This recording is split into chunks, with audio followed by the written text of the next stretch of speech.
Tak lupa salawat dan salam kita sampaikan kepada kekasih kita Rasulullah Sallallahu Alaihi Wasallam, di mana beliau mencontohkan kesabaran yang luar biasa. Pada saat beliau dilempari batu dan kotoran oleh orang-orang kafir Quraisy dan sendal jepit beliau putus, maka beliau cuma menyebut Allah, ya Allah, sendal jepitku putus ya Allah. Maka Abu Bakar berkata, ya Rasulullah Sallallahu Alaihi Wasallam, betapa manjanya engkau kepada Allah, sampai-sampai sendal jepit yang putus saja ngadunya sama Allah.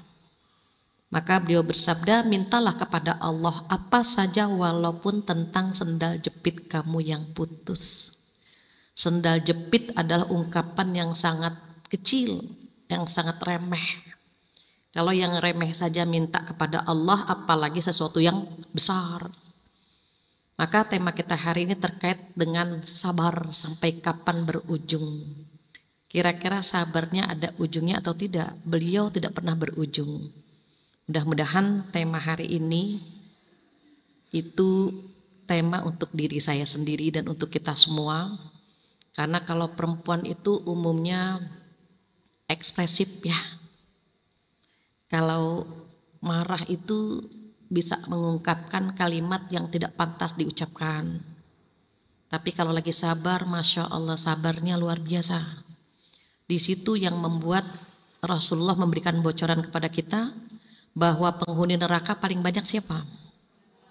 Paling banyak perempuan, padahal perempuan yang rajin ngaji, perempuan yang rajin bersedekah. Tapi ternyata perempuan juga yang kurang bersyukur dengan kondisi rumah tangganya, tidak bersyukur dengan kondisi suami, dan tidak pandai menjaga lisannya. Mudah-mudahan perempuan-perempuan yang hadir hari ini semua termasuk wanita yang paling pandai bersyukur dan bisa menahan lisannya, insya Allah, amin ya rabbal alamin. Berbicara tentang sabar, ibu-ibu solehah boleh tolong buka surat Al-Baqarah ayat 155. Yang sudah ketemu ayatnya boleh tolong dibacakan.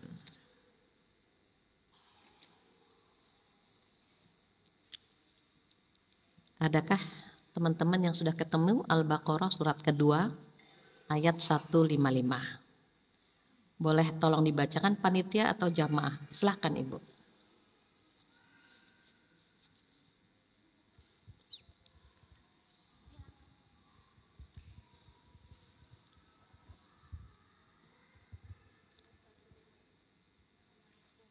Dan kami pasti akan menguji kamu dengan sedikit ketakutan, kelaparan, kekurangan harta, jiwa, dan buah-buahan. Dan sampaikanlah kabar gembira kepada orang-orang yang sabar. Iya.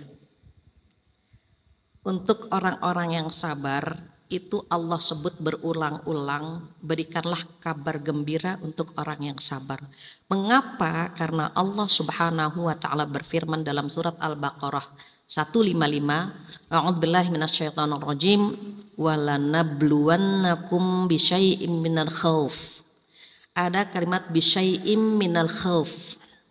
Apa artinya? Dan kami pasti akan menguji kamu sekalian dengan sedikit ketakutan. Syai' itu sedikit, dengan sedikit ketakutan. Bayangkan cuma satu ketakutan yang diturunkan. Ini ada 5 macam ujian. Yang pertama, sedikit ketakutan kita sudah tidak bisa tidur. Yang belum nikah takut pangeran berkuda tidak datang tahun ini. Yang sudah menikah takut dimadu atau takut diracun. Takut ditinggalkan orang-orang yang kita cinta. Takut nafkah tidak mencukupi. Takut dia selingkuh. Takut itu syai' kecil, sedikit sekali ketakutan yang Allah berikan kepada kita. Bayangkan kita nggak berdaya. Takut miskin. Takut nggak punya pekerjaan. Takut hidup kita susah. Takut anak-anak kita tidak bahagia. Takut orang-orang yang kita sayang meninggalkan kita, padahal cuma sedikit sekali ujian yang Allah berikan kepada kita. Termasuk takut tua, takut mati gitu ya. Sampai-sampai manusia itu mendepositokan hartanya sebanyak-banyaknya. Kenapa? Menganggap harta itu bisa membuat dia kekal. Apa kata Allah? A'udzubillahi minasyaitonirrajim. Wailul likulli humazatil lumazah alladzi jama'a malan wa 'addadah. Jama'a mengumpulkan hartanya dan menghitung-hitungnya. Kenapa? Yahsabu anna malahu akhladah. Dia mengira hartanya itu mampu membuat dia kekal, mampu membuat dirinya umurnya panjang kalau depositonya sekian M gitu. Itu manusia kata Allah demikian, takut mati, takut kelaparan. Itu ada lagi nanti di ujian yang kedua. Jadi yang pertama, sedikit ketakutan membuat kita nggak bisa tidur. Kita bisa tidur di mobil, bisa tidur di kereta, di pesawat gitu ya. Padahal drivernya, pilotnya, atau nakodanya manusia biasa seperti kita. Bayangkan dunia ini digenggam sama Allah. Allah itu pemilik langit dan bumi. Mengatur langit dan bumi saja Allah mampu, apalagi mengatur hidup kita, sangat mampu. Tapi kita dibuat tidak bisa tidur, padahal ada yang menggenggam, yaitu Allah Subhanahu wa Ta'ala. Itu baru satu macam ujian Allah. Di dalam surat Al-Mulk juga dikatakan, a'udzubillahi minasyaitonirrajim, alladzi khalaqal mauta wal hayata liyabluwakum ayyukum ahsanu amala. Apa kata Allah? Dia, Allah yang menciptakan mati, maut, wal hayat dan hidup. Tujuannya apa? Liyabluwakum ayyukum ahsanu amala. Agar bisa menguji mereka semua mana yang paling baik amalnya. Jadi kalau kita dikasih ujian, diberikan ujian, Allah cuma mau tahu, mau memfilter, mau menyaring kita semua ini gitu ya. Mana yang paling baik amal kita. Dan amal terbaik adalah amal yang memiliki 2 syarat saja. Apa yang pertama? Yang pertama niatnya ikhlas karena Allah. Yang kedua, caranya sesuai dengan yang diajarkan Rasulullah. That's it, cuma 2 saja. Mampukah kita? Kadang-kadang mampu, kadang-kadang tidak mampu. Syarat pertama saja. Niatnya ikhlas karena Allah. Terujilah keikhlasan kita di situ. Mengapa ada orang beramal atau memiliki amal banyak tapi Allah tidak meliriknya? Karena niatnya bukan untuk Allah. Kita ngetuk pintu salah rumah saja, tuan rumahnya tidak membukakan. Ada orang telepon salah nomor saja kita tidak angkat. Kenapa? Dia bukan tertuju buat kita. Ngetuk pintu ternyata salah. Oh, bukan ibu yang dicari. Apakah kita sambut dia? Enggak. Maaf ibu, rumah fulanah di sebelah. Kita tidak mempersilahkan dia masuk. Kenapa? Bukan buat kita kedatangannya, tapi buat orang di sebelah. Salah ketuk pintu saja tuan rumah tidak mau membukakan. Sekarang Allah Subhanahu wa Ta'ala yang menciptakan langit dan bumi, yang menciptakan surga dan neraka. Terus niatnya bukan untuk Allah. Allah enggak ngelirik. Allah enggak tertarik dengan amal yang diniatkan bukan untuk Allah Subhanahu wa Ta'ala. Dan kita bermain itu hati kita. Kadang-kadang ikhlas, kadang-kadang riya, kadang-kadang ikhlas, riya lagi gitu kan. Kadang-kadang riya, ikhlasnya 1. Maka itu yang membuat terkadang Allah enggak melirik amal kita. Ketika kita mencintai orang tua kita, mencintai pasangan kita, ketika mencintai anak-anak kita, saat mereka tidak bernyawa, kita mau enggak tidur sama mereka? Enggak mau. Kenapa? Tidak ada nyawanya. Sama Allah tidak melirik amal kita. Kenapa? Tidak ada nyawanya. Tidak ada ruhnya. Dan ruh sebuah amal adalah ikhlas. Jadi kalau kita punya amal, ada ruhnya, langsung naik ke atas. Itu syarat yang pertama. Syarat yang kedua apa? Caranya sesuai dengan yang diajarkan oleh Rasulullah Sallallahu Alaihi Wasallam. Kalau caranya tidak sesuai, Allah juga enggak melirik. Salat subuh 2 rakaat. Ya Allah, saya ikhlas sekali, saya tambah 1 ya Allah jadi 3 rakaat. Allah melirik gak? Enggak. Caranya tidak sesuai dengan yang diajarkan oleh Rasulullah Sallallahu Alaihi Wasallam. Ya Allah, tetanggaku banyak yang miskin. Aku ingin bersedekah dengan tetangga-tetanggaku, maka aku korupsi ya Allah. Diterima enggak? Enggak. Aku merampok ya Allah untuk membantu mereka. Diterima? Tidak. Karena harta yang dia dapatkan dengan cara yang haram. Maka dua cara ini Allah akan menguji kita. Oke, yang hadir di sini misalnya, tahu nggak sedang dirumpiin malaikat? Setiap hari malaikat ngerumpiin kita. Bukan hanya kita yang suka ngerumpi. Malaikat juga gitu. Ada dua malaikat, yang satu bernama Raqib, yang satu bernama Atid. Raqib dan Atid ini ada yang berpendapat di kanan dan di kiri. Ada yang berpendapat juga Raqib di kanan, Atid di kiri. Sesungguhnya tupoksinya berbeda. Tupoksi itu tugas pokok dan fungsi gitu ya. Raqib itu memantau CCTV. Nah, itu Raqib tuh. Jadi tupoksinya Raqib itu mengawasi seperti CCTV. Apa kata Raqib? Ya Atid, itu jamaah Darussalam berbondong-bondong masuk ke masjid. Catat ya Atid. Yang ngasih laporan siapa? Malaikat Raqib. Karena yang mengawasi coba-coba dia mau kemana nih gitu. Oh dia mau ke mall gitu. Oh yang ini mau ngaji. Itu langsung Raqib memberitahu kepada Atid. Berarti kan ada obrolan kan di situ. Barakallah, barakallah kata mereka. Semoga Allah berkahi mereka yang duduk di masjid ini. Amin. Maka apa yang mereka minta kita kabulkan, begitu. Jadi pagi-pagi setiap hari bahkan dua malaikat itu ngerumpiin kita. Pulang ngaji diawasi lagi sama Raqib. Nih pulang ngaji ngapain nih mereka? Oh ya Allah, ada yang nongki-nongki sambil gerumpi. Siapa saja tuh? Fulana, fulana, fulana. Catat ya Atid, catat gitu. Ternyata setelah pulang ngaji ada yang tanya, ngelihat Bu ini enggak? Iya. Tahu enggak baju sama jilbabnya enggak matching ya? Iya ya Allah. Catat ya Atid, catat gitu. Diawasi bukan berarti setelah selesai pengajian malaikat bebas tugas, tidak. Tetap akan mengawasi setiap desah nafas kita, setiap langkah kita. Maka disitulah catatan amal kita berharap apa? Yang baik-baik saja. Amin. Di situ ada kalimat apa? Memfilter lina bluwakum gitu ya. Dia bluwakum ayyukum ahsanu amala. Jadi ketika Allah menciptakan hidup dan mati tujuannya apa? Menguji kita. Liyabluwakum ayyukum ahsanu amala. Nah sama halnya dengan ujian tadi. Pertama ujiannya apa? Ketakutan. Kata Allah apa yang kedua? Wal khauf. Jadi walanabluwannakum minal khauf, ketakutan, wal ju', kelaparan. Diingat ya ada kalimat minal, sedikit.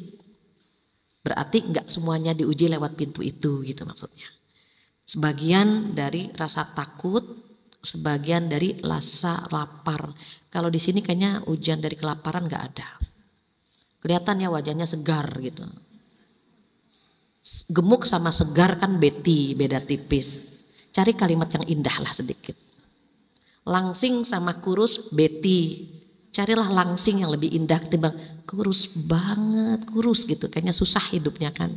Tapi kalau langsing kan indah ya kedengarannya. Jadi walanabluwannakum bisyai'im minal khauf, ketakutan, wal ju', kelaparan. Yang ketiga apa? Wa naqsim minal amwal, kekurangan harta. Ada wajah-wajah yang punya hutang di sini. Ada yang punya cicilan belum lunas-lunas. Ada juga yang minjam sama teman atau belum bayar seragam gitu ya. Macam-macam lah di sini. Berarti dia diuji di nomor 3. Ada yang qadarullah suaminya di layoff, di PHK. Ada yang gitu ya. Macam-macam kan ujian yang ketiga ini boleh jadi kita di situ. Boleh jadi yang pertama takut banget suami selingkuh. Ada wajah-wajah yang ketakutan ya di sini ya. Yang keempat apa? Wal anfus, kekurangan jiwa. Banyak yang meninggalkan kita. Saudara kita, sahabat kita, mungkin orang tua kita gitu ya. Dan yang kelima was samarat, kekurangan buah-buahan. Kalau sudah diuji dengan 5 hal ini, Allah tahu kita pasti galau. Allah tahu kita pasti gelisah. Maka kata Allah apa? Wa basyirus sabirin. Kasih kabar gembira buat mereka yang sabar. Sabar itu dalam bahasa Arab cuma 3 huruf. Shod, ba, ro. 3 huruf tetapi pahalanya luar biasa. Pahala orang yang sabar tidak bertepi terus. Maka saat kita dikasih ujian oleh Allah, Allah ngasih solusi buat kita. Apa kata Allah? A'udzubillahi minasyaitonirrajim. Wasta'inu bis sabri was shalah. Minta tolonglah dengan sabar dan sholat. Artinya apa? Sabar itu salah satu cara untuk menghadapi ujian-ujian Allah. Sholat pun demikian. Kita lihat di surat Al-Muzammil ayat 1 dan seterusnya. A'udzubillahi minasyaitonirrajim. Ya ayyuhal muzammil qum bil laila illa qalila. Nisfahu awin qus minhu qalila. Nisfah itu setengahnya. Awin qus kurang dikit atau lebih dikit begitu. Auzid alaih atau lebih sedikit gitu ya. Siapa yang dipanggil sama Allah? Ya ayyuhal muzammil, duhai orang yang berselimut. Siapa orang yang berselimut itu? Yang pertama yang dimaksud oleh Allah adalah Rasulullah Sallallahu Alaihi Wasallam. Mengapa Allah memanggil Rasulullah dengan kalimat muzammil? Karena pada saat bertemu dengan malaikat Jibril, Rasulullah ketakutan dan berlari kepada Khadijah, ya Khadijah, zammiluni, zammiluni.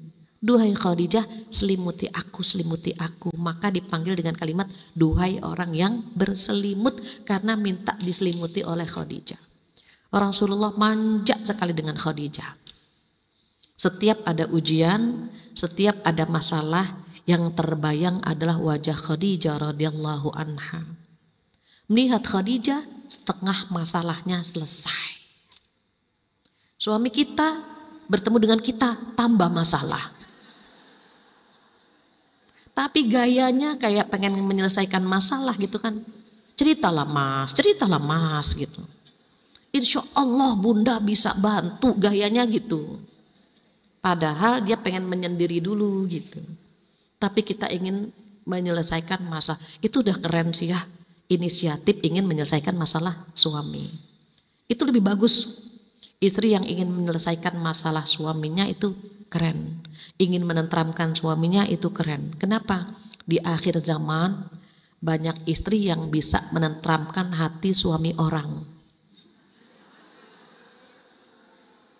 Tapi tidak bisa menenteramkan hati suami sendiri. Itu kan yang tidak kita kehendaki gitu ya.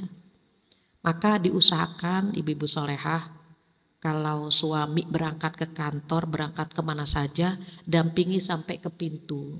Lambaikan tangan gini, hati-hati ayah, agar yang dia lihat tangan kita. Kita kan terkadang kita di dapur, suami berangkat, gitu ya. Bu, ayah berangkat, yo gitu. Assalamualaikum, waalaikumsalam. Nadanya tinggi gitu ya. Coba kita, oh ya cuci tangan dulu. Lagi nyuci piring, cuci tangan dulu. Dampingi dulu. Hati-hati ayah. Assalamualaikum. Begitu. Jangan jauh-jauhan. Assalamualaikum, waalaikumsalam. Gitu. Bahkan yang lebih parah ketika sedang bermasalah dengan suaminya. Ibu mau ngaji, ayah juga mau ngaji. Ayah berangkat duluan, ibu duluan. Pagi-pagi udah gitu ya. Akhirnya mengucapkan salamnya dengan marah gitu. Ya sudah, ayah berangkat duluan. Assalamualaikum, waalaikumsalam kan gitu. Artinya kan agak rancu ya gitu. Semoga kamu selamat, kamu juga selamat kan gitu. Nggak enak gitu, kedengarannya tuh nggak enak. Tapi kalau assalamualaikum ayah, waalaikumsalam bunda, enak kan? Semoga ayah selamat, bunda juga selamat, enak kan gitu. Tapi kalau nadanya tinggi, semoga ayah selamat, ibu juga selamat gitu. Agak gimana gitu. Nggak enak kan gitu ya. Maka diusahakan dampingi sampai ke pintu. Kemudian yang kedua apa? Jangan biarkan suami kita meninggalkan rumah dalam kondisi marah. Kenapa? Di luar sana banyak yang menenteramkan. ini kalau kita perhatikan ujian pertama itu kan tadi ketakutan ya. Ketakutan itu perlu kita tutup gitu. Perlu kita tutup agar yang ada adalah ketenangan. Kenapa? Karena Allah memberikan contoh rumah tangga Rasulullah Shallallahu Alaihi Wasallam, maka beliau dipanggil dengan kalimat ya ayyuhal muzammil, duhai orang yang berselimut, karena manjanya Rasulullah kepada Khadijah radhiyallahu anha minta diselimuti. Yang kedua, siapa yang dimaksud ya ayyuhal muzammil? Kita. Karena kita kalau tidur kan pakai selimut, dipanggil sama Allah, wahai orang yang berselimut, begitu. Bangun malam, kita dipanggil. Atau yang ketiga, siapa yang dipanggil? Wahai orang yang berselimut masalah. Ini kan wajahnya bermasalah semua ini. Semuanya ini wajahnya bermasalah. Hanya duduk di sini saja Allah turunkan ketenangan dalam jiwa kita. Makanya kalau teman kita punya masalah, bawa ke pengajian. Akan ada ketenangan dalam dirinya. Saking tenangnya baca doa tidur kita. Tenang gitu kan.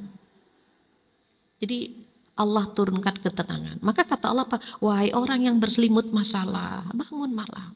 Allah sudah ngasih kuncinya. Jika kamu punya masalah, minta tolong dengan sabar dan sholat. Sabar, sholat. Sholat apa? Sholat hajat. Agar hajat kita terpenuhi. Sholat taubat, agar dosa-dosa kita diampuni. Taubat itu menggugurkan dosa-dosa. Ibu kita naik ke puncak, jalan ke puncak mendaki, tapi bawa ransel, bawa tikar, bawa rantang, bawa capek nggak? Berat. Kira-kira bisa mendaki dengan cepat nggak? Nggak bisa. Kita taruh dulu ransel kita. Kita letakkan dulu rantang semuanya, baru kita bisa jalan dengan cepat. Sama halnya ketika kita ingin di-upgrade sama Allah, diangkat derajat kita sama Allah. Tapi lemak dosa kita banyak. Dosa telat sholat, dosa ngerumpi, dosa suka cuci mata. Ada joker kita seneng lihatnya gitu ya. Joker tuh jomblo keren. Harusnya kan nunduk gitu. Kita banyak dosa-dosa kita. Belum sama suami, belum sama anak-anak gitu ya. Kalau kita masih deket sama Allah, telat sholat, itu hati kita gelisah. Aduh telat lagi sholatnya, itu hati kita gelisah. Atau kalau misalnya kita ngerumpi gitu, ya Allah gak terasa ya sampai 3 jam ngerumpi gitu. Itu ada gelisah. Orang baik-baik bikin dosa sama Allah ditegur hari itu juga. Gak tenang sekali. Kadang-kadang terasa pengen nangis tanpa sebab gitu. Kenapa Allah masih sayang sama kita? Allah tidak akan pernah membiarkan kita melakukan dosa, maka dijewer sama Allah saat itu juga. Gelisah gitu. Namun kadang-kadang Allah sengaja menundanya agar kita bisa sadar sendiri gitu. Kalau gak bisa sadar juga, baru nanti Allah jewer gitu. Allah sayang banget sama kita. Dosa kita ditutup sama Allah. Bikin dosa pagi, siang, sore, malam. Kita bikin dosa setiap saat. Tapi Allah menutup aib kita. Tidak ada aroma bau dari tubuh kita karena dosa-dosa. Seandainya tubuh ini mengeluarkan bau karena dosa-dosa kita, mungkin tak seorang pun mau bersama kita. Mungkin gak ada yang mau dekat dengan kita. Tapi Allah sayang banget gitu ya. Allah lihat, ya Allah hambaku bikin dosa lagi pagi ini. Ya Allah siang bikin dosa lagi, sore bikin dosa lagi. Mudah-mudahan nanti malam dia istighfar, ditunggu sama Allah. Mudah-mudahan nanti malam dia taubat, enggak juga. Besok ditunggu lagi sama Allah. Allah menunggu istighfar kita, Allah menunggu taubat kita. Ternyata ditumpuk dosa kita, ditumpuk kita enggak istighfar. Kita enggak taubat, maka dijewerlah sama Allah dengan ujian yang kita hadapi sekarang. Artinya apa? Ketika Allah memberikan ujian kepada kita, Allah sayang banget.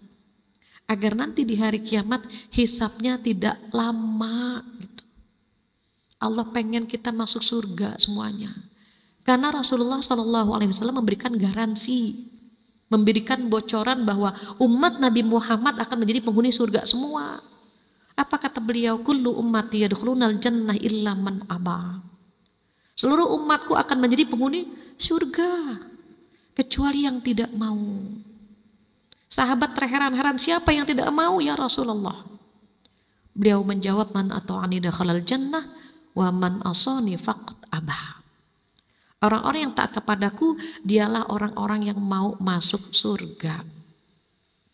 Dan yang bermaksiat kepadaku dialah orang-orang yang tidak mau masuk surga. Allah itu ngasih bocoran, kita insya Allah menjadi penghuni surga semua. Amin. Tapi ada yang mau, ada yang tidak mau. Semoga kita termasuk yang mau masuk surga. Tapi tadi saat digugurkan dosa-dosa kita, maka kata Allah, cari solusinya lewat sholat dan sabar. Sabar ada berapa macam? Sabar ada 3 macam. Sabar yang pertama adalah sabar dalam ketaatan. Sholat 5 waktu, sabar. Puasa bulan Ramadan, sabar. Menunaikan zakat, sabar. Taat kepada suami, sabar, Allah yang nyuruh. Sabar dalam ketaatan itu susah. Mengapa? Buktinya kita jarang yang sabar kan. Sholat 5 waktu, sholat 1 waktu itu cuma 5-10 menit. Bayangkan kita sholat subuh yang sudah kita pikirkan siang. Kenapa? Karena kita gak sabar. Baru Allahu Akbar. Nanti anak-anak makan siang apa ya? Allahu Akbar. Kayaknya di kulkas ada ayam. Enaknya disemur apa digoreng ya, Allahu Akbar. Kenapa? Karena kita gak sabar. Kalau kita sabar, fokus tatap tempat sujud. Fokus mengartikan apa yang kita baca. Tapi kenyataannya kan kita gak sabar kan gitu. Makanya sholatnya tidak khusyuk. Kadang-kadang saking khusyuknya kita lupa. Ini kedua atau ketiga. Ya Allah, berapa sih ini ya? Lupa. Akhirnya kita ambil yang terbanyak, 2 atau 3, yang sedikit maaf. 2 rakaat atau yang ketiga rakaat ambil yang 2. Ini rakaat ketiga atau rakaat keempat ambil yang 3, ambil yang sedikit. Nanti sebelum salam sujud sahwi. Tapi jangan karena ada sujud sahwi ya, zuhur sujud sahwi, asar sujud sahwi, maghrib sujud sahwi. Masa sujud sahwi terus gitu? Berarti betapa seringnya kita nggak khusyuk begitu. Dan Allah sudah tahu itu. Nanti hamba-hamba Allah itu ada yang lalai dalam sholatnya. Maka kata Allah apa? Fawailul lil musallin alladzina hum an sholatihim sahun.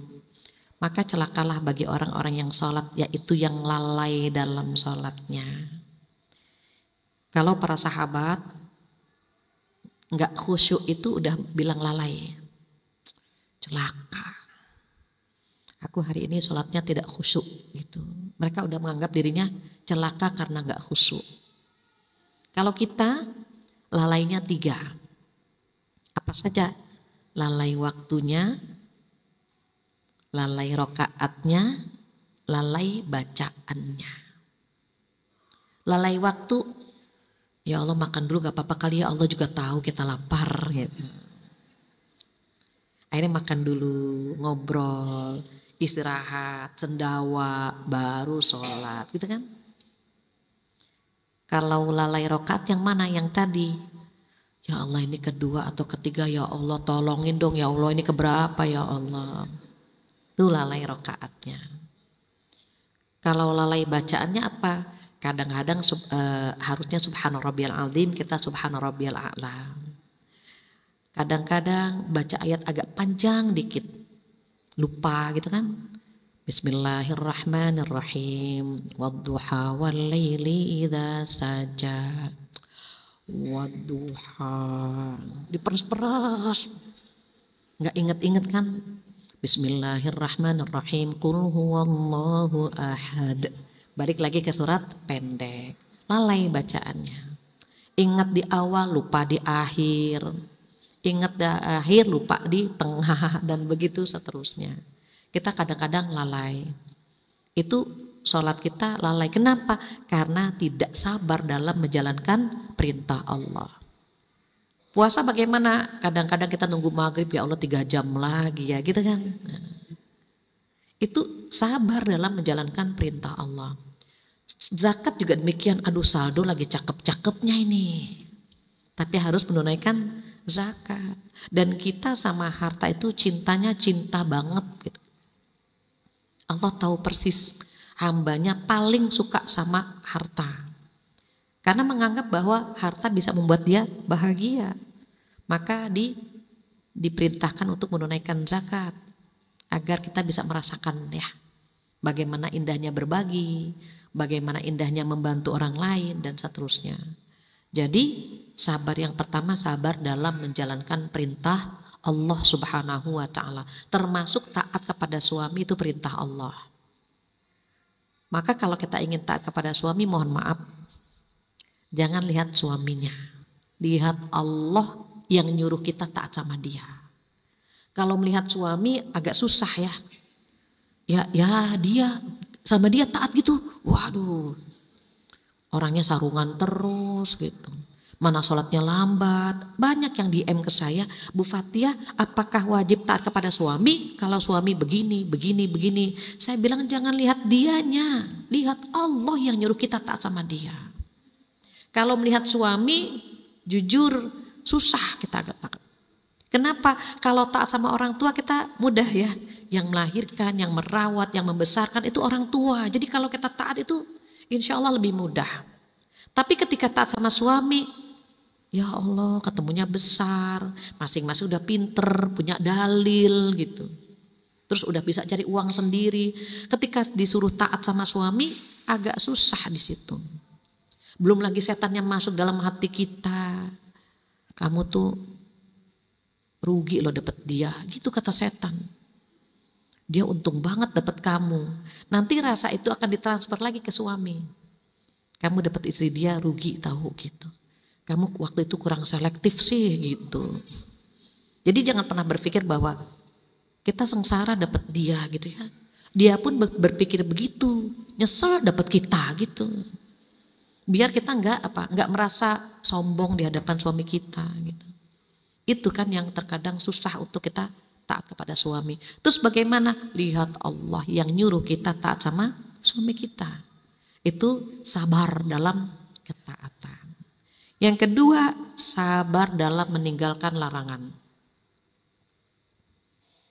Apa sih yang nggak boleh? Selingkuh nggak boleh, ngerumpi nggak boleh.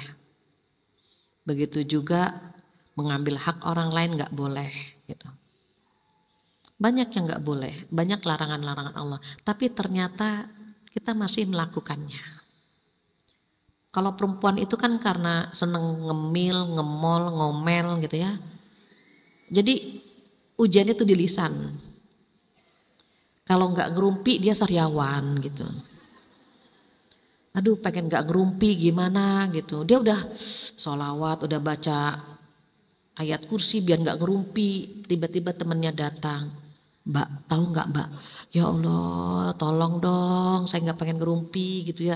Ternyata yang dibicarakan adalah musuh bebuyut kita. Wah, kita seneng banget gitu. Kita gayanya nggak pengen ikut gabung kan? Kita bilang sebetulnya saya tahu sih tentang dia gitu. Tapi kan saya nggak mau ngerumpi ya karena dosa. Tapi kan udah tahu ya semuanya ya. Jadi saya kasih tahu sebenarnya ya gitu. Akhirnya kita paling banyak cerita tentang dia. Padahal kita nggak pengen ngerumpi, tapi ternyata yang dibicarakan adalah musuh kita. Oh kita seneng banget gitu. Itu sabar, tahan lisan. Apa jawabannya? Saya tidak tahu. Kalau dia masih ngerumpi juga, kayaknya nggak pantas kita berbicara ini ya. Gitu. Ma yakunu lana an natakallama bihada. Allah ngajarin itu tuh. Di surat An-Nur ayat 11 sampai ayat 20 itu ada hadisul ifk. Hadisul ifki itu berita hoax tentang fitnah yang diberikan, yang ditujukan kepada Aisyah. Aisyah difitnah selingkuh dengan Sofwan. Siapa sih pawangnya yang bikin berita itu? Pawangnya itu orang munafik, namanya Abdullah bin Ubay bin Salul. Nah, saat orang tergoda untuk menyebarkan hoax itu, Allah ngasih tips. Tips yang pertama, saya tidak tahu. Gitu. Tips yang kedua apa? Tips yang kedua, nggak pantas kita membicarakan ini. Gitu ya. Atau yang paling tinggi, ini berita bohong. Kenapa? Karena kita tahu itu fitnah. Jadi kita bisa langsung mengatakan ini berita hoax, ini nggak benar. Saya kenal dia nggak akan pernah melakukan hal seperti itu. Jadi kalau kita dengerin ngerumpian, yang benar, masa sih gitu. Itu ya membangkitkan orang untuk ngerumpinya lebih banyak gitu. Astagfirullahaladzim, kan nggak boleh ya. Tapi akhirnya gimana tuh dia? Kadang-kadang begitu. Kita tahu itu nggak boleh, ya Allah nggak boleh, tapi kepo gitu. Maka kurangi ya membaca status orang lain. Di gadget kita terkadang melihat lagi di mana dia, bersama siapa. Kita menganggap dia bahagia sekali hidupnya. Enak banget ya punya suami kayak suaminya dia, makannya di luar terus. Itu kan pencitraan. Boleh jadi makan di luarnya setahun yang lalu gitu. Waktu posting dia lagi meriang, lagi rebahan, tapi kan pencitraan. Tapi yang lihat, ya Allah dia makan di luar lagi kan gitu. Makanya jangan terlalu kepo dengan kondisi orang lain. Kenapa? Itu yang membuat kita cepat tua. Kalau pengen awet muda, bacanya itu sekilas saja, oh dia di sini, alhamdulillah dia sehat. Oh dia lagi ada di pengajian, udah gitu aja. Kalau kita terlalu ingin tahu, nauzubillah ya, khawatir ada kedengkian di sini. Ada penyakit hati. Orang kalau udah dengki, ngeri. Kenapa ngerinya? Kedengkian itu memakan kebaikan yang ada dalam diri kita. Ngeri kan? Salat kita susah khusyuk, puasa sunnah jarang. Tapi karena kita memiliki penyakit dengki itu memakan kebaikan yang ada dalam diri kita. Itu pesan Rasulullah, iyyakum wal hasada. Fa innal hasada ya'kulul hasanat kama ta'kulun narul hatab, begitu. Apa artinya? Jauhilah dari penyakit dengki. Karena penyakit dengki itu memakan kebaikan sebagaimana api memakan kayu bakar. Jadi dengki dilarang, iya, sabar. Jangan sampai kita biarkan penyakit hati itu. Even dengki itu ada dua macam ya. Ada yang akut, ada yang biasa, tapi dua-duanya dilarang. Yang akut yang gimana? Gini, ketika dia ingin kenikmatan di orang tersebut hilang dan pindah ke dia, itu paling akut. Gimana caranya ya? Biar suaminya dia pindah ke saya. Nah, itu dengki paling akut. Gimana caranya ya biar jabatan dia pindah ke saya? Itu paling akut itu. Sesuatu yang bisa pindah, dia ingin agar kenikmatan di orang tersebut hilang dan pindah ke dia. Makanya ada istilah TTM kan, teman tapi mesra. Dia di depan kita menanyakan kondisi suami, padahal di belakang dia berusaha mengambil suami gitu. Itu yang lagi viral kan begitu. Kalau yang di bawahnya lebih ringan tetapi masih dilarang. Dia ingin agar kenikmatan di orang tersebut hilang. Even nggak harus pindah ke dia, hilang saja. Kenapa? Karena nggak bisa pindah. Apa contohnya? Kecantikan kan nggak bisa pindah. Anak nggak bisa pindah. Suami mungkin bisa, tapi anak kan nggak bisa. Kenapa? Dia satu hati dengan kita. Kalau ada orang yang cantik, dia mulai saingan baru nih gitu. Atau dia punya tetangga jamu janda muda gitu ya. Padahal kan dia nggak bersalah, qadarullah dia menjadi jamu gitu kan. Tapi kita udah deg-degan, kenapa harus deg-degan? Kita bersyukur alhamdulillah suami kita ada. Tapi orang negatif terus ya, padahal kan dia juga nggak pengen jadi jamu gitu. Atau jahe ya, janda hebring misalnya. sama saja dia juga nggak pengen gitu. Tapi kita deg-degan gitu kan. Itu nauzubillah ngeri ya kalau ada kedengkian dalam diri kita. Even nggak bisa pindah tapi tetap dilarang. Tetap dilarang, nggak boleh. Ini sabar dalam meninggalkan larangan. Aduh ya Allah kenapa sih ada penyakit ini, astagfirullahalazim gitu. Istighfar langsung. Itu sabar yang keberapa? Yang kedua. Sabar yang ketiga apa? Sabar yang ketiga sabar dalam menghadapi ujian Allah. Sabar dalam menghadapi musibah, sabar dalam menghadapi ujian. Para ulama berpendapat yang paling gampang adalah sabar yang nomor 3. Kok bisa yang paling gampang sabar yang nomor 3? Karena sabar yang nomor 3 tidak ada pilihan. Sabar nomor 1, sabar dalam ketaatan, ada pilihan kan? Sholat gak ya? Sekali-kali gak sholat, ada pilihan kan? Susah kalau ada pilihan itu.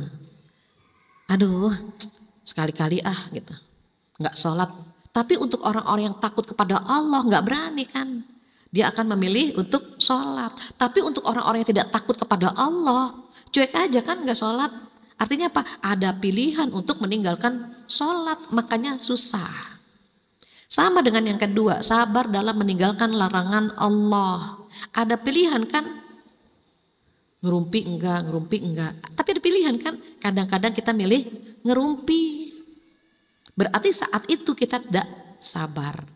Berbeda dengan sabar dalam ujian. Ujiannya tadi itu yang 5 tadi.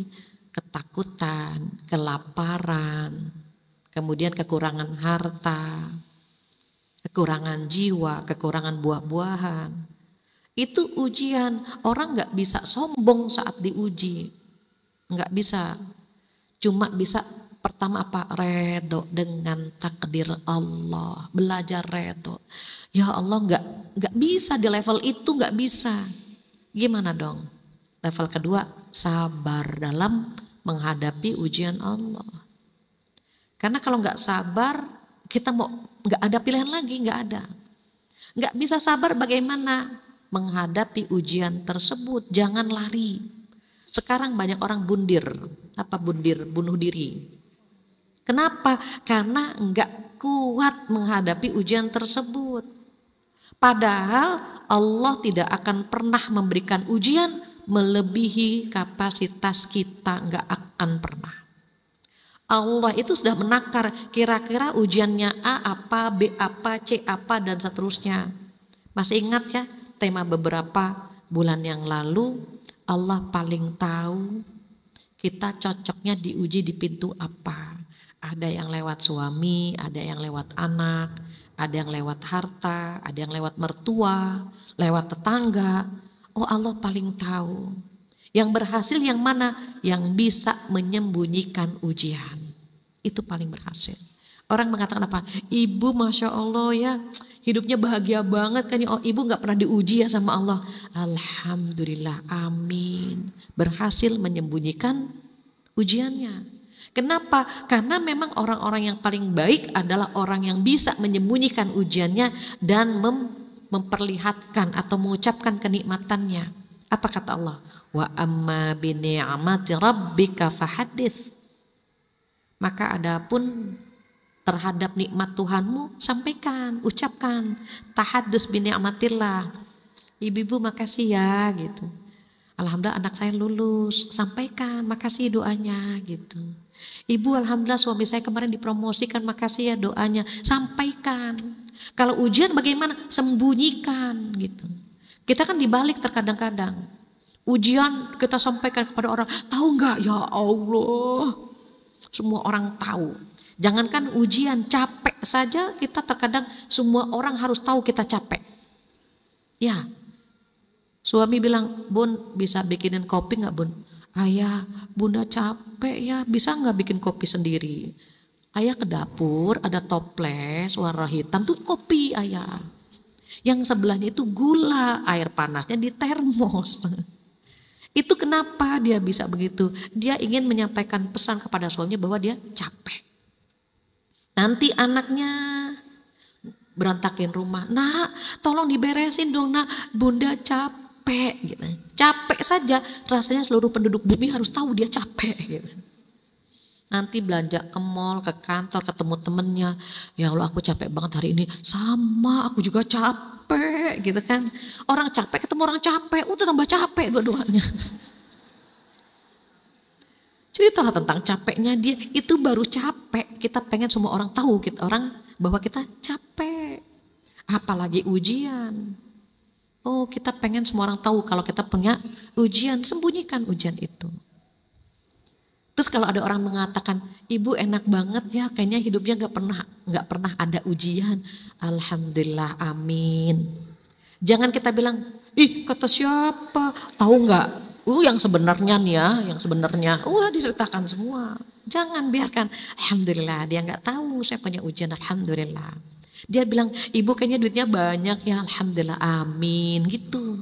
Jangan dikisah tuh, yang sebenarnya nih ya, saya punya utang loh sebetulnya, nggak usah.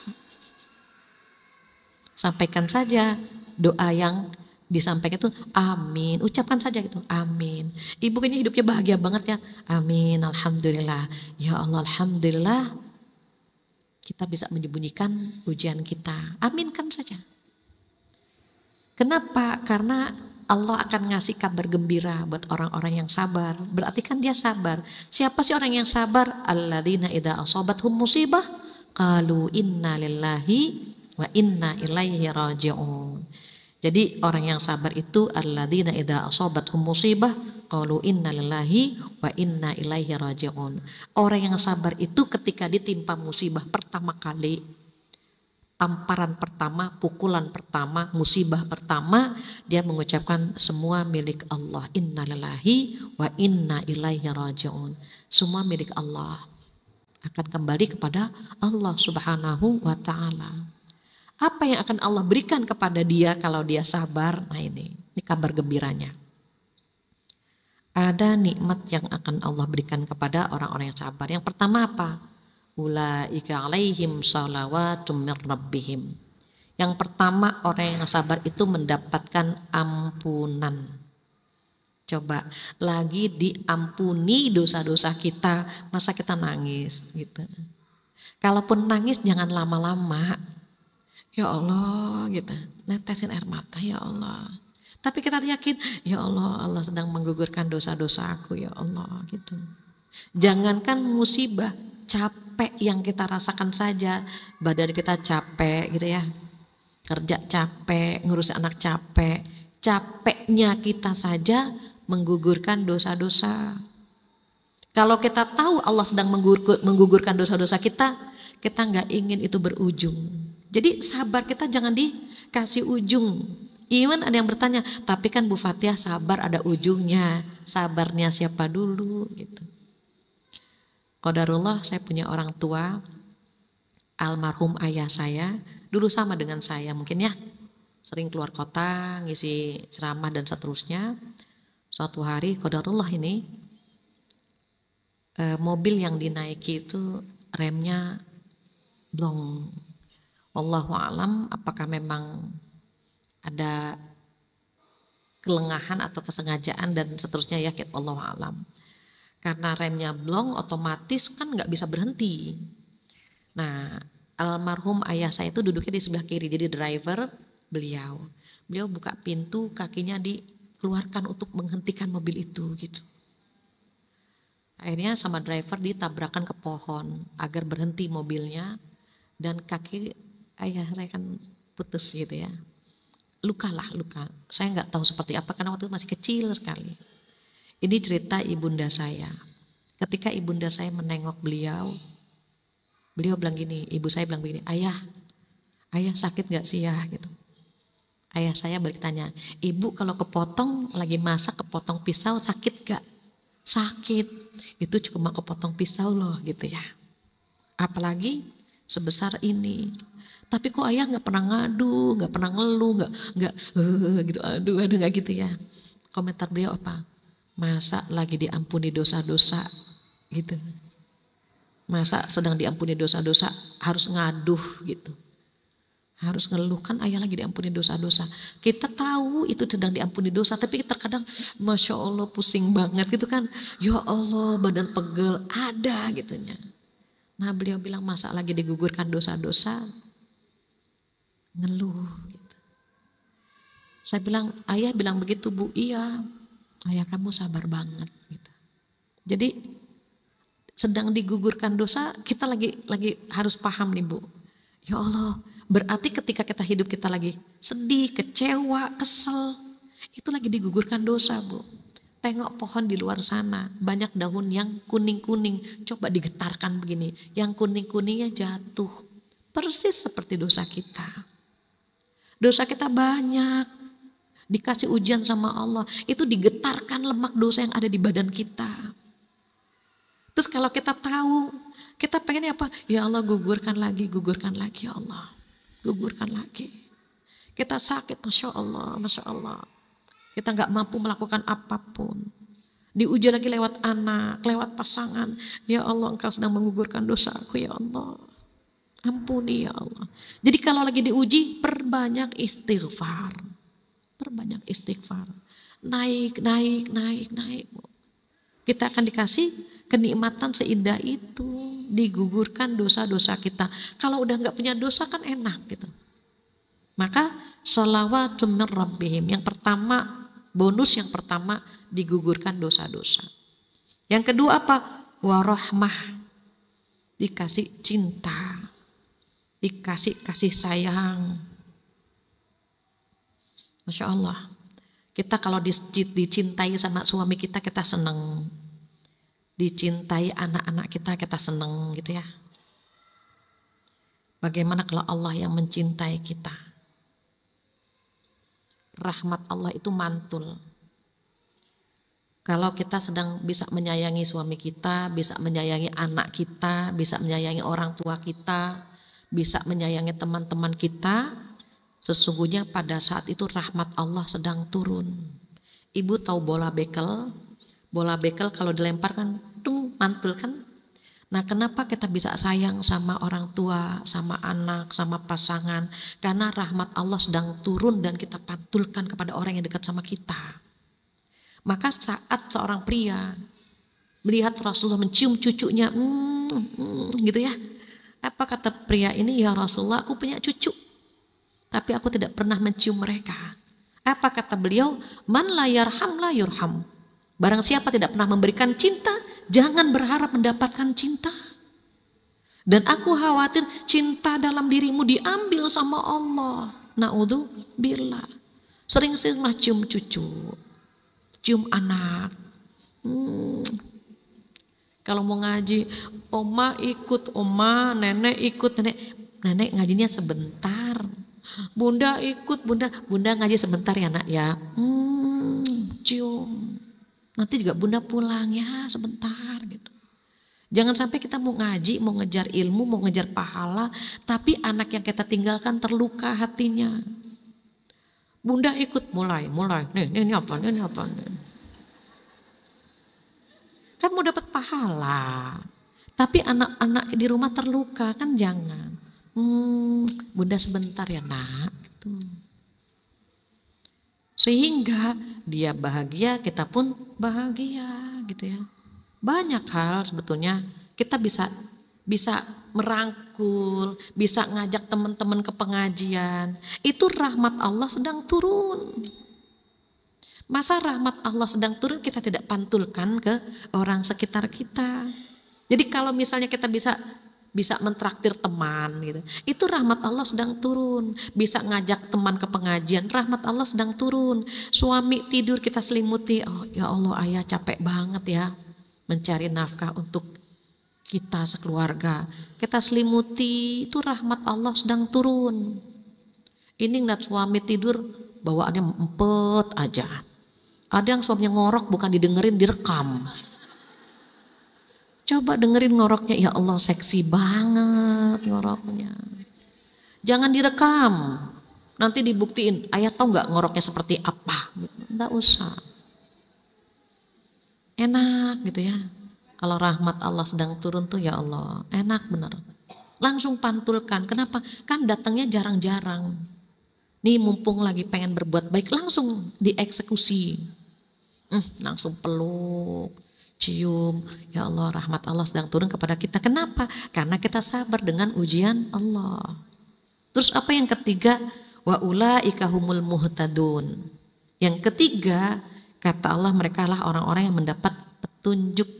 Jadi ujian itu, sabar dalam menghadapi ujian itu salah satu cara kita menjemput hidayah. Nikmat ya, dikasih hidayah lewat ujian, dikasih hidayah lewat kesabaran, dikasih hidayah karena kita redho dengan ujian Allah. Allah tahu mana yang sabar, mana yang tidak sabar, mana yang redho, mana yang tidak redho, Allah tahu. Maka nanti akan Allah pilih. Masya Allah, ini hambaku yang ini sabar, diangkat derajatnya. Oh fulana sabar, diangkat lagi derajatnya. Ibu perhatikan kalau ada buku ditumpuk, tumpuk, masih kuat, ditumpuk lagi ke level yang tinggi sampai buku itu goyang. Gak kuat gitu ya. Kata Allah, oh hambaku belum cocok diuji di level ini, maka diturunkan ke level sebelumnya. Ada istilah naik kelas, tinggal kelas, di hadapan Allah pun demikian. Jadi ketika kita tahu dalam Al-Quran disampaikan kabar gembira buat orang-orang yang sabar, mudah-mudahan kita termasuk yang beruntung, yang lulus saat Allah memberikan ujian kepada kita. Confident ada Allah bersama kita. Kalau kita berpikir ada Allah bersama kita, entah bagaimana ada kekuatan. Ya Allah, sebagaimana yang memberikan kenikmatan adalah Engkau ya Allah. Maka ujian ini pun yang memberikan adalah Engkau. Kalau Engkau memberikan ujian, Engkau pula yang akan memberikan solusi buat hamba. Maka kita merasa nyaman. Ya Allah, bonusnya kira-kira apa ya selesai ini gitu. Optimis. Allah gak mungkin ngasih ujian kepada orang yang salah. Jadi kita confident, ada Allah kok gitu. Allah tahu kok gitu. Itu yang pertama. Kalau kita ingin mengambil hikmah dari ujian yang ada. Ini ada pendapat Ibnu Qayyim ya. Ibnu Qayyim itu di dalam kitab Zadul Ma'ad itu quote-nya bagus-bagus sekali. Saya ambil beberapa agar kita bisa mengambil hikmahnya. Apa yang pertama saat kita menghadapi ujian, kata Ibnu Qayyim, yakinkan diri bahwa semua titipan Allah.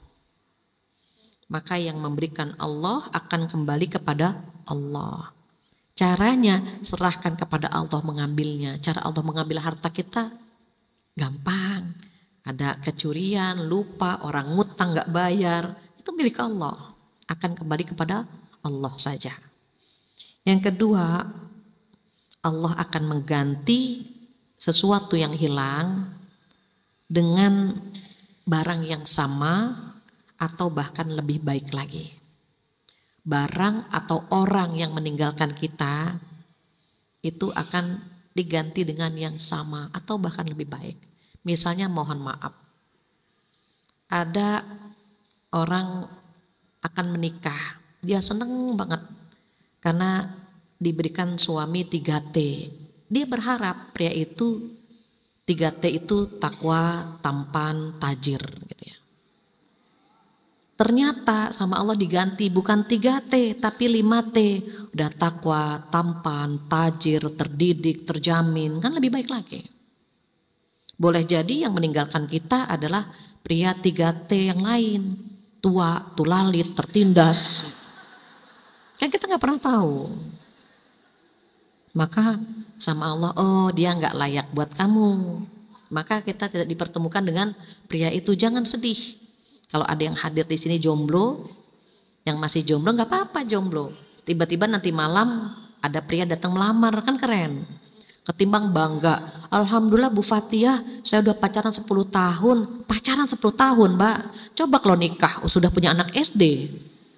Iya kan, Ngapain pacaran lama-lama? Nggak usah pacaran. Pacaran itu khawatir mendekati zina. Pacaran itu lebih sering mendekati zina ya. Even ada yang tidak gitu. Tapi mayoritas gitu. Orang pacaran kan itu tatap-tatapan. Tatap-tatapan, kata setan masa cuma tatap-tatapan. Pegangan dong, kan gitu. Kalau sudah pegangan masa cuma pegangan, kissing dong, kan gitu. Setan itu tidak akan pernah berhenti sampai kita melakukan apa yang dia perintahkan. Walaupun kita sadar, ya Allah, ini nggak boleh nih gitu. Tapi tetap tidak bisa dimodifikasi gitu ya. Anak-anak sekarang kan begitu pertanyaannya. Bu Fatia, boleh nggak Bu pacarannya pacaran Islami?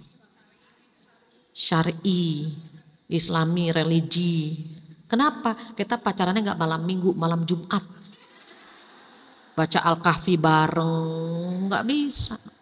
Ya baca Al-Kahfi di rumah masing-masing saja kan begitu. Nanti baru satu lembar, waladina, senyum-senyum. Tetap aja ada setannya kan. Tapi Bu, kalau kita bikin dosa kita istighfar. Mari kita tutup pacaran kita dengan istighfar 3 kali. Dengan doa kafaratul majlis, tetap nggak boleh tetap. Nggak bisa dicampur yang hak dengan yang batil begitu. Maka yang kedua, yakinkan diri semua yang Allah ambil akan diganti dengan yang lebih baik. Yang ketiga apa? Sabar dan mengharap pahala itu lebih besar ganjarannya daripada mengharap yang hilang itu kembali. Coba, sabar dan mengharap pahala itu lebih besar ganjarannya daripada mengharap yang hilang itu kembali. Uang hilang, siapapun yang hilang gitu ya, barang yang hilang, udah, ya Allah, mudah-mudahan dengan barang yang hilang ini Engkau memberikan pahala dan mengganti dengan yang lebih baik. Itu lebih keren daripada ya Allah mudah-mudahan kembali tuh mobil, ya Allah mudah-mudahan gitu ya. Kemudian yang selanjutnya, Allah senang dengan hamba yang redho. Jadi kalau kita redho dengan ujian Allah, redho dengan takdir Allah, redho dengan keputusan Allah, maka Allah senang sekali melihat hambanya redho. Terakhir apa? Terakhir, musibah itu menghilangkan penyakit hati. Kita punya penyakit hati, diantaranya ujub, sombong. Apa sih ujub? Ujub itu takjub dengan dirinya sendiri. Misalnya yang lain tidur gitu, kita lagi tahajud, kita takjub dengan diri kita. Ya Allah, yang lain pada tidur, aku sholat tahajud solehah banget sih ya Allah. Tuh ujub itu. Orang lain gak ada yang tahu, hanya dia dan hatinya yang bermain. Nanti kalau udah keseringan ujub, khawatir akan menuju kepada sombong. Kalau sombong orang tahu, Mbak ngaji ngantuk banget. Iya abis tahajud 8 rakaat. Nah, terucap. Nah, ujian Allah itu menghilangkan penyakit itu. Sombongnya hilang, ujubnya hilang begitu. Maka mudah-mudahan kita bisa redho dengan ujian Allah. Alhamdulillah nggak terasa ya, jam 11 kurang seperempat. Mudah-mudahan apa yang kita dapatkan bermanfaat. Apa yang kita dapatkan bisa kita amalkan. Kita sedang belajar redho dengan takdir Allah, belajar sabar menghadapi ujian Allah. Dan alhamdulillah kita sudah di penghujung acara. Kita kumpulkan pertanyaan yang ada, mudah-mudahan waktunya cukup insya Allah.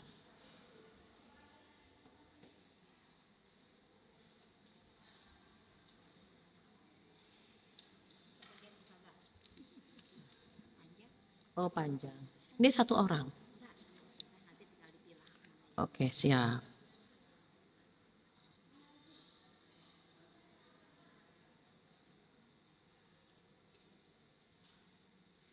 Jika ada yang ingin bertanya, ditunggu kertasnya. Tapi jika tidak ada pertanyaan, jangan dipikirkan ya. Nanti mikirin pertanyaan sakit. Sambil nunggu, saya izin ya Bu, izin ngambil gambar Ibu ya.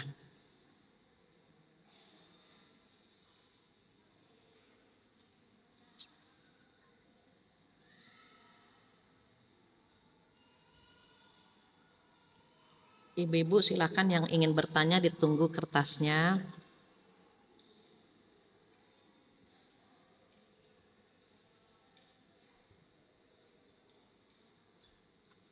Saya bacakan yang ada dulu ya Bu.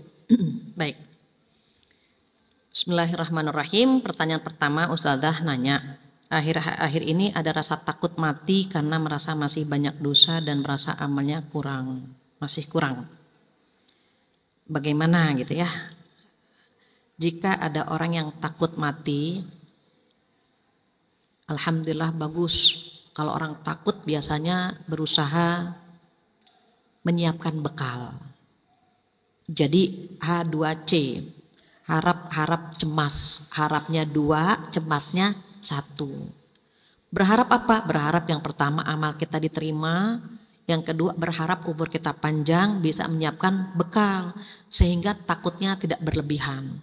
Orang kalau takut kan bersiap-siap, yang repot takutnya saja, tapi tidak ada cemasnya, nggak ada takut menyiapkan bekal. Maka kalau Allah masih memberikan kita umur panjang sampai detik ini, husnuzon kepada Allah, bahwa Allah masih memberikan kita kesempatan menambah amal soleh. Mudah-mudahan umur yang panjang bisa memberikan manfaat ke banyak orang, bisa menambah bekal, bisa menebar kebaikan dan begitu seterusnya. Jadi H2C, harap cemas gitu ya. Siapkan bekal saja. Yang kedua, sabar yang bagaimana apabila orang itu bohongin atau ngutang yang belum diselesaikan hingga hari ini. Bagaimana kalau kita belum ikhlas? Utang piutang masalah yang tidak pernah usai gitu ya. Kalau kita kedatangan seseorang yang niatnya pengen minjam uang, ibu bisa pakai tauriah. Apa tauriah? Diplomasi. Diplomasi itu enggak bohong. Bu, saya mau minjam uang. Iya, kita bilang apa? Ya Allah, maaf ya Bu, untuk ibu enggak ada. Untuk ibu enggak ada. Buat beli motor ada, buat beli sembako ada. Itu enggak bohong. Buat ibu enggak ada, buat minjemin ibu enggak ada. Tapi buat beli yang lain ada gitu. Itu enggak bohong, itu namanya tauriah atau diplomasi. Kedua, jika kita tahu dia enggak bisa bayar atau enggak akan bayar, kita kasih sekedarnya saja dengan niat zakat kita. Jadi ketika kita misalnya mendengar dia enggak bayar, ya sudah gitu. Kita bisa mengikhlaskan uang yang hilang. Kalau misalnya ternyata kita baru tahu, ya Allah ternyata dia memang begitu ya, nggak pernah bayar. Bilang sama Allah, ya Allah aku ikhlaskan hutangku kepadanya.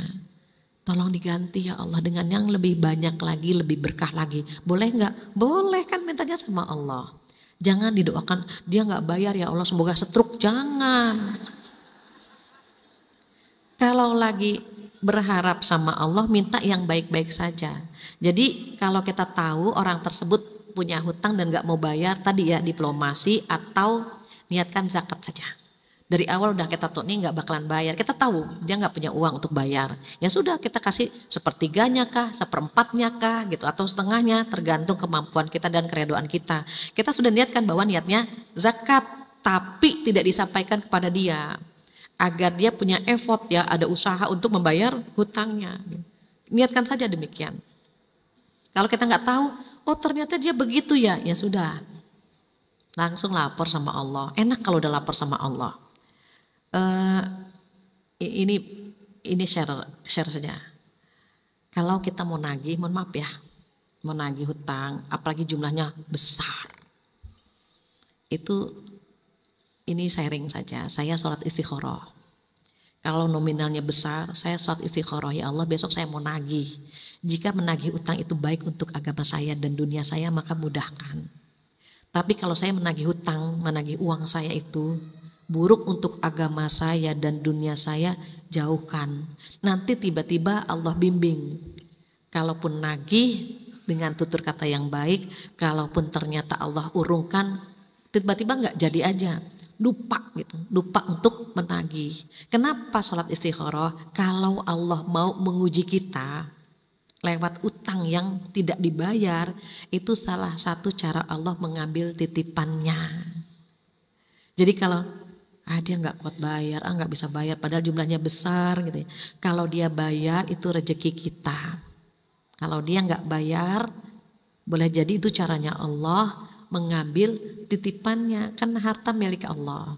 Cara ngambilnya kan gampang, bisa lewat orang yang ngutang nggak bayar gitu kan, bisa hilang, bisa tercuri, bisa lupa dan seterusnya. Maka bilang sama Allah, diberikan apa? Keikhlasan untuk menerima uang yang tadi hilang begitu. Itu ya tipsnya. Kemudian selanjutnya, Assalamualaikum Ustazah. Waalaikumsalam. Saya ingin bertanya, sebagai anak bagaimana cara agar tetap sabar kepada orang tua sedangkan saya sedang memiliki perspektif sendiri di umur saya 22 tahun. Oke. Ketika punya orang tua, nikmat yang paling indah punya orang tua. Surga kita di orang tua. Kalau Allah menguji kita lewat orang tua, mudah-mudahan kelak kita punya suami yang bisa membahagiakan kita. Kita diuji lewat orang tua. Umumnya yang diuji lewat orang tua dikasih kenikmatan pasangan yang luar biasa. Kalau ada yang diuji lewat suaminya, itu insya Allah dikasih anak-anak yang luar biasa. Begitu juga kalau ada yang diuji lewat anak-anak, insya Allah pasangannya setia. Kalau ada yang bilang, Bu Fatia gimana nih? Ujiannya orang tua juga, anak juga, suami juga gitu ya. Nih semuanya ngegempur saya gimana? Berarti posisi kita akan diangkat setinggi-tingginya oleh Allah Subhanahu wa Ta'ala. Enggak ada yang salah. Berarti kita orang hebat kalau pintu ujiannya banyak. Karena bonusnya juga berarti insya Allah banyak kan begitu.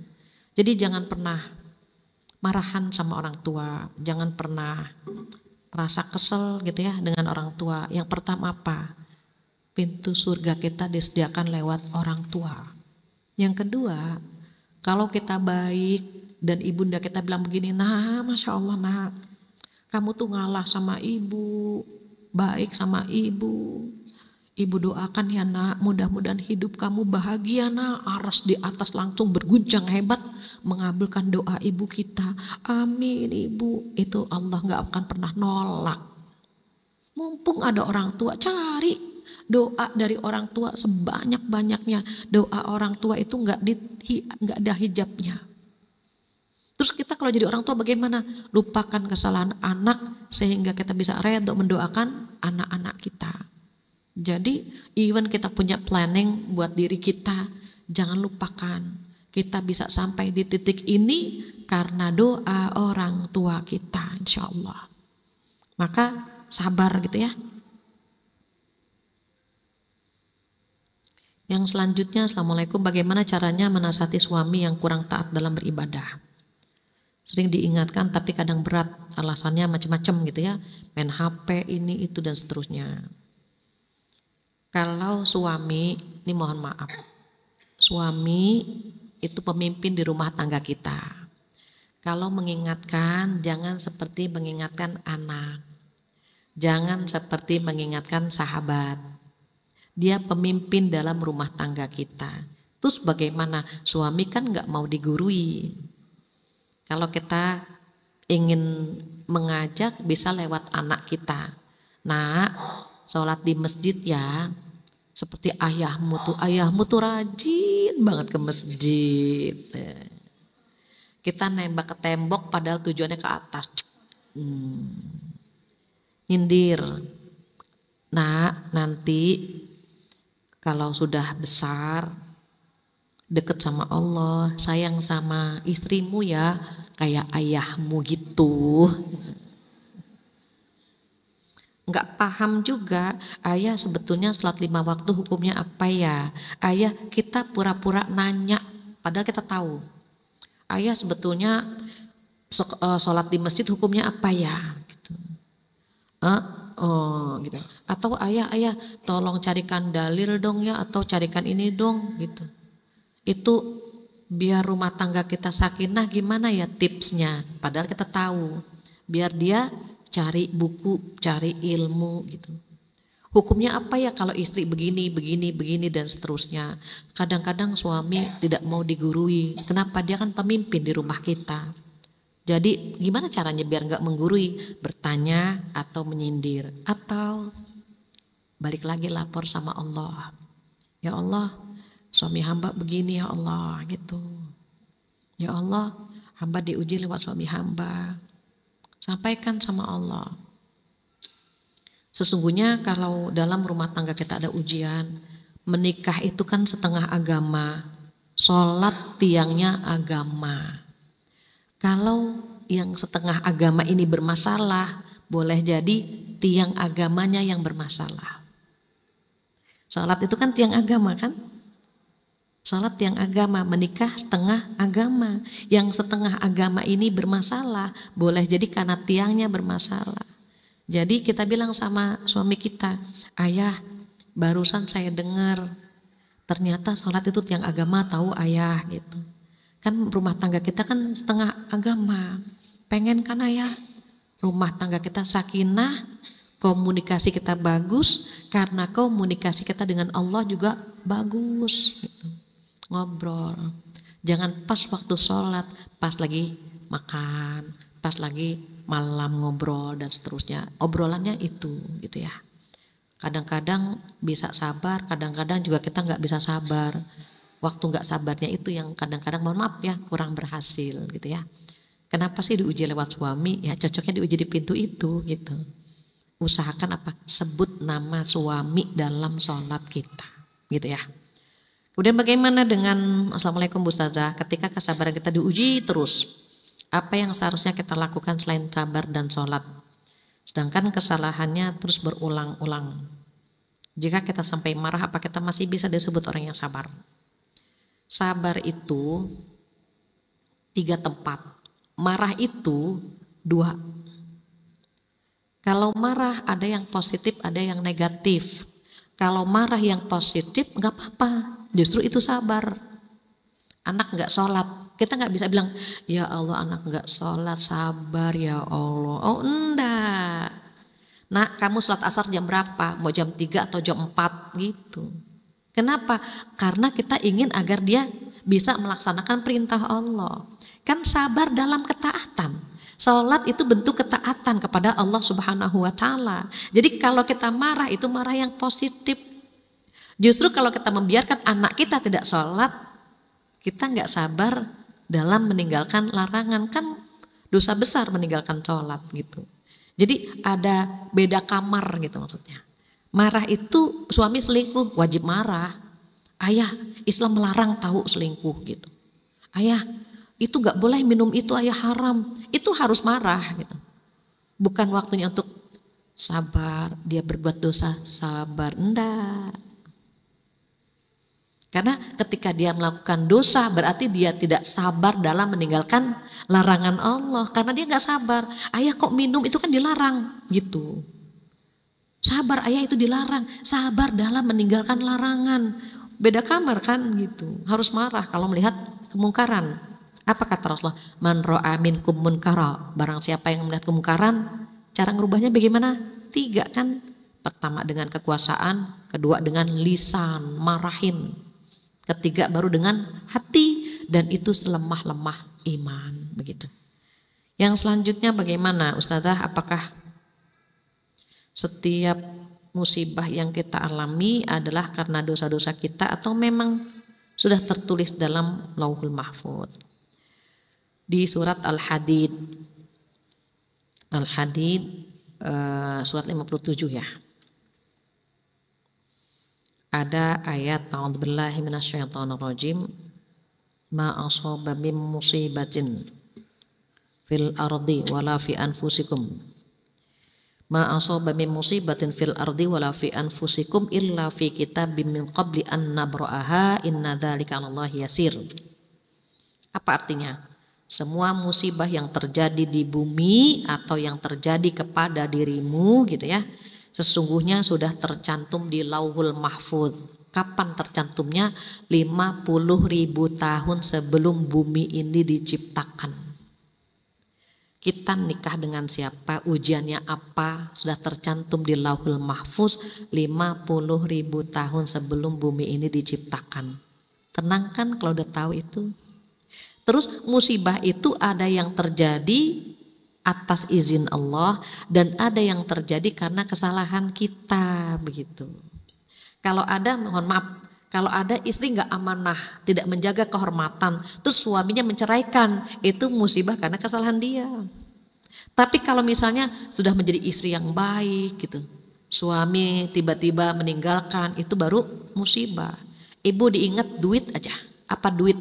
Doa, usaha, I-nya ikhlas, T-nya tawakal. Jadi kalau udah doa, ya Allah jadikan rumah tangga hamba sakinah, terus kita usaha menjadi istri yang baik. Jalankan saja semuanya dengan ikhlas, ikhlas, ikhlas, kita tawakal dengan hasilnya. Kalau sudah seperti itu takdir. Persis seperti kita menyeberang, tengok ke kanan, tengok ke kiri gitu kan. Oh nggak ada kendaraan, kita baru nyebrang. Ternyata terjadi sesuatu yang tidak kita inginkan, itu takdir. Tapi kalau kita mau nyebrang, gak tengok kanan, gak tengok kiri, terus tertabrak, kita bilang takdir, gak bisa. Kita gak ada usaha. Itu terjadi karena kesalahan kita sendiri, karena gak ada ikhtiarnya gitu. Maka sama ya, ada yang terjadi karena izin Allah tercantum di Lauhul Mahfuz, ada juga yang karena kesalahan kita. Kalau yang terjadi karena izin Allah dan sudah tercantum di Lauhul Mahfuz, tujuannya apa? Likaila ta'saw 'ala ma fatakum, kata Allah.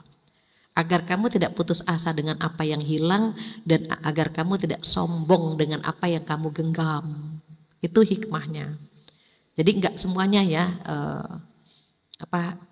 karena izin Allah, ada beberapa yang memang musibah terjadi karena kesalahan kita gitu ya.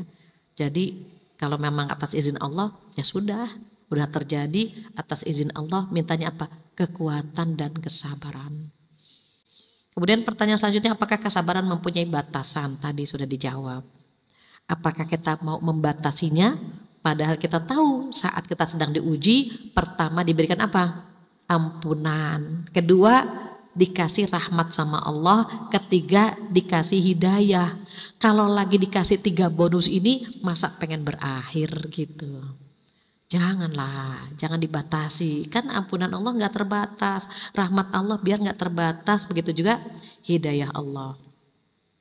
Saya mempunyai mertua yang sangat ikut campur dalam rumah tangga saya. Kadang saya suka merasa gak sabar menghadapi beliau gitu ya. Nah ini masalah mertua sampai ada pohonnya lidah mertua gitu. Kenapa sih mantu sama mertua kadang-kadang ada masalah gini? Kita harus pahami psikologis orang tua ya. Orang tua punya anak laki-laki yang membesarkan, yang memberikan pendidikan gitu. Pasti dong dia sayang sama anak laki-lakinya. Tiba-tiba kita datang jermomong nikah sama anaknya dia. Pasti ada cemburu dong, yang membesarkan ibunya gitu ya. Yang mendidik ibunya, tiba-tiba saat anak laki-lakinya bekerja, uangnya buat siapa? Buat istrinya, cintanya buat istrinya gitu. Seandainya masing-masing tahu porsinya, insya Allah gak ada itu yang namanya kecemburuan, kesalahpahaman. Gini, kalau kita jadi mertua, kita bilang sama menantu kita, nak makasih ya sudah mau merawat anak ibu gitu. Sudah mau ngejagain anak ibu. Anak kita dirawat loh sama menantu kita, ya kan? Kalau kita sayang sama menantu, menantu kita akan sayang sama anak kita.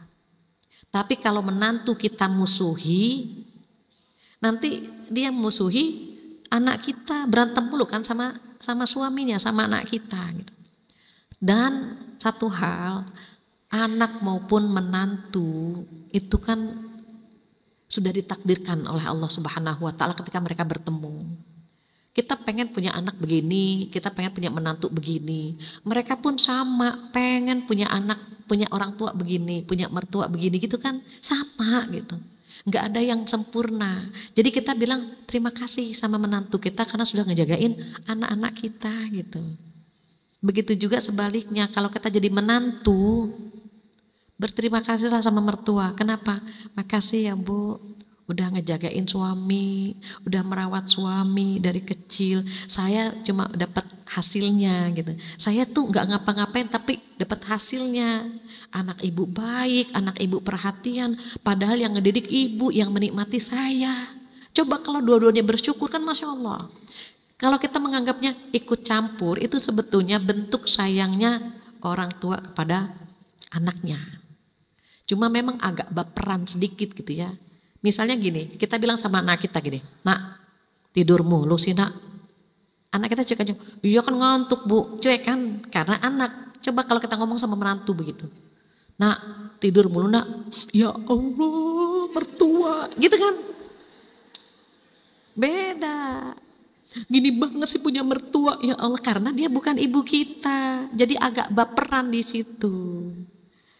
Nah, terus gimana dong kalau kita menganggap dia udah seperti orang tua kita, udah gitu ya. Kita juga hati-hati menegur menantu. Jadi nggak potong kompas. Kalau mau menegur menantu lewat anak kita, nah bilang sama pasanganmu begini lewat anak kita. Kalau potong kompas langsung ke menantu itu perang dunia kedua. Jadi sama-sama bersyukur saja gitu ya dengan posisi yang ada, baik menantu maupun mertua. Kalau dia ikut campur karena orang tua selalu menganggap anaknya masih kecil dan masih muda gitu. Dianggapnya masih belum bisa ngatur gitu Bu. Padahal dia bisa mengatur sendiri, tapi fitrahnya seorang ibu itu pengen ikut campur, pengen ngatur gitu. Padahal itu kan haknya dia, tapi fitrahnya begitu karena buat orang tua anaknya dianggapnya masih anak-anak saja. Masih dianggap belum mampu gitu. Kita husnuzonnya seperti itu. Terakhir, Assalamualaikum Ustazah, izin bertanya, ini di luar tema. Rasulullah bersabda, barang siapa yang beriman kepada Allah dan hari akhir, hendaklah ia berbuat baik kepada tetangganya. Sementara saya memiliki tetangga yang benar-benar menguji kesabaran gitu ya. Parkir bukan tempatnya gitu ya. Suara musik dan seterusnya. Ini bagaimana gitu ya, saya menegur secara baik-baik. Aisyah radhiyallahu anha pernah berkata, aku pikir tetangga dapat warisan karena banyaknya wasiat yang Rasulullah sampaikan untuk tetangga dan agar kita bisa berbuat baik kepada tetangga. Kalau kita diuji lewat tetangga, alhamdulillah hanya tetangga. Dia berada di luar gerbang kita. Kalau kita kesel tinggal tutup aja pintu gerbangnya kan gitu. Kalau diuji lewat tetangga. Terus bagaimana kalau Rasulullah SAW mengambil solusi terhadap tetangga? Beliau itu sering memberikan hadiah. Tahadu tahabu, saling memberi hadiahlah kalian maka kalian akan saling mencintai. Karena tetangga itu, mohon maaf Ibu, tetangga itu ada yang punya 3 hak, ada yang punya 2 hak, ada yang punya 1 hak. Yang punya 3 hak siapa? Jika dia masih kerabat kita, maka dia punya hak sebagai muslim, dia punya hak sebagai kerabat, dia punya hak sebagai tetangga. Kalau misalnya dia bukan kerabat kita, dia punya 2 hak. Pertama hak sebagai muslim, yang kedua hak sebagai tetangga. Kalau dia non muslim maka dia punya 1 hak, yaitu hak sebagai tetangga. Bagaimana memperlakukannya? Kita berusaha menjaga lisan dan hati kita agar tidak melukai. Perang boleh enggak kalau dia menzolimi kita? Pilihannya itu, menegur dengan baik-baik atau kita diam agar tidak terjadi hal-hal yang tidak kita inginkan. Terus kalau misalnya ternyata nggak bisa juga dan tetangga yang lain merasa terganggu dengan perilaku dia, pakai people power, lapor ke Pak RT, lapor ke Pak RW, nih polusi nih Pak, nih gimana dia mengganggu, musiknya mengganggu dan seterusnya. Dan ternyata bukan hanya kita, tetangga yang lain juga terganggu, maka kita bisa pakai people power tadi lewat jalur RT, RW, dan seterusnya. Alhamdulillah semua pertanyaan insya Allah sudah terjawab. Jika ada yang belum dapat poinnya saya mohon maaf. Karena kesempurnaan hanya milik Allah, kekurangan dari saya mohon dibukakan pintu maaf yang sebesar-besarnya. Kita tutup dengan doa penutup majlis bersama-sama. Subhanakallahumma wa bihamdika asyhadu an la ilaha illa anta astaghfiruka wa atubu ilaik.